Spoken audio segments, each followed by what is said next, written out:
kumakain ng ating ice pigeon. Ayun yung egg niya, oh. Ayoko lapitan kasi baka mamaya pumasok na naman sila doon. Ayun, oh, dalawang egg niya. Wow!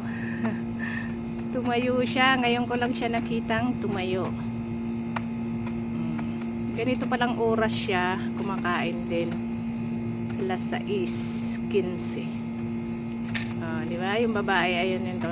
Ice chick daw yung babae. Ice pigeon yung lalaki. Ayun yung tubig nila. Makakapapisa na tayo nito. Sana nga. Para mayroong lahi na iba. Di ba? Ganda ng pugad nila. Bilis nilang kumain. Kunti lang yung binibigay ko kasi pag dinamihan parang nagsasawa din sila. Ayun na, inom ka na. Ayun, bumalik na siya sa pugad niya. Di ba? Sige, ubusin mo na yan.